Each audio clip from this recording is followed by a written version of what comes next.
So hello everyone. For today, in this video, our Android app is Maps app that uses Google Maps and location permissions. So ating run.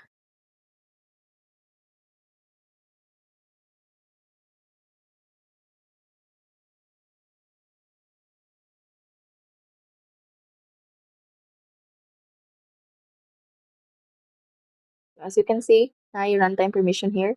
I'll explain it to you later para asa ni. So let's click while using the app na. When I open the app, it shows a map centered in Manila, Philippines. You can see that the map has zoom controls. Kaning duha. They zoom in and zoom in and zoom out. And also, natay search bar here. Search tag asa nga place.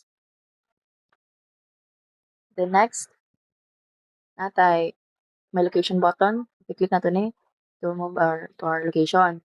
Yan kani map controls. I mean map type buttons, satellite and normal view. So let's try searching a place. Try natin search ang Tagbilaran City.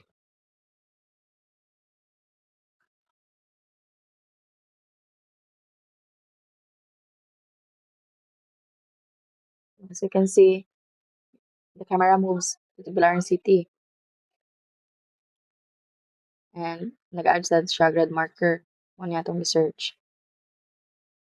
At the same time, it shows the latitude and longitude here.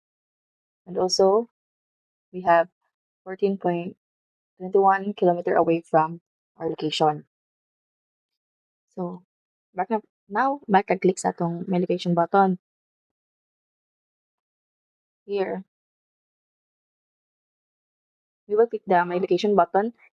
The app will use the device's GPS to find kung asa akong current location. Ganina, I allowed the location permission. Morning, it shows a green marker here. So now you are here. We are here. Yeah, so it says we are here. It said ang atong latitude and longitude kung asa talapit. So next, let's try changing our map type. Balik. So, what are the difference between these two? So, access find location gives your exact location using GPS, and it's very accurate. Kani access find location. This one, the under access course location, gives your approximate location using Wi-Fi or mobile networks. So, find is exact. Sa minugmo pa ba? So, ang find location is your exact location. Then, ang course is close but not that exact. So, why do we need to ask for permission at runtime? Ganina, di ba? Na, need ask tag permission at runtime from access. So, since Marshmallow, Android 6.0 Marshmallow, Android uses runtime permission para maka-ask ta sa users for permission while the app is running, not only when installing. So, this helps protect users' privacy because people can choose what to allow. So, in Maps app, we ask for location permission before showing the map or location. Ganina, di ba? So, next, here,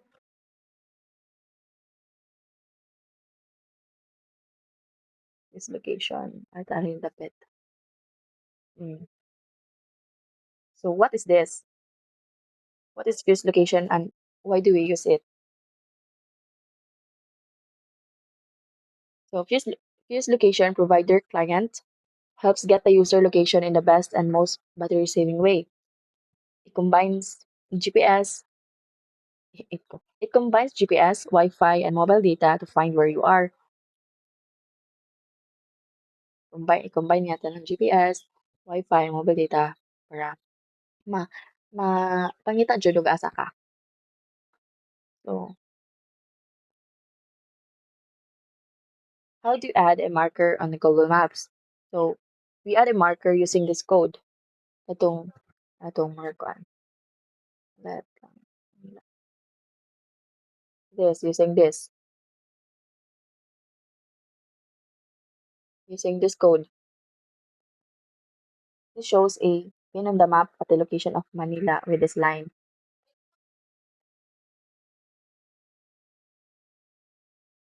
So next is what is latitude, longitude, and what does it present? This one. So latitude, lat lat lang, lat lang, lat long means latitude and longitude. It shows a specific point on the earth using two numbers. Kani, for example, kani. So next is how do you move the camera to a specific location? You can move the camera using this one. We can move the camera using this code. It shows the location on the screen and zooms in. So what happens if location permission is denied?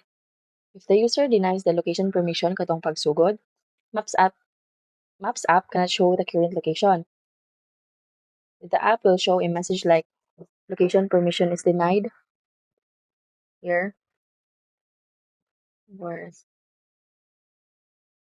or location you put here location permission not granted here. This one. If the user sa katong pagsugod will not allow permission. And some features like clicking this my location will not work. Kay kanina gani, if kanina wala gi-allow sa user ang access sa location, so dili siya mo work. So next, how do we enable zoom controls in our map? Use this one para access na to ang zoom buttons. So this adds the plus minus buttons katong kani for zooming in or out. We can also use pinch gestures para mo zoom in or zoom out siya. Let's try when I between 2 points. Distance, wait, it's balilihan.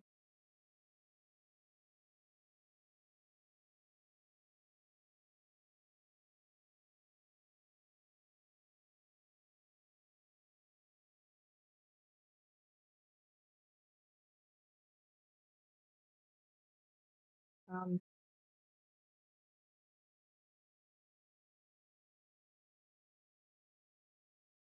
from Bohol Island University to Barihan Public Market is almost 1.85 kilometer away. So, mo na distance between 2 points. So, that's it. Thank you for watching.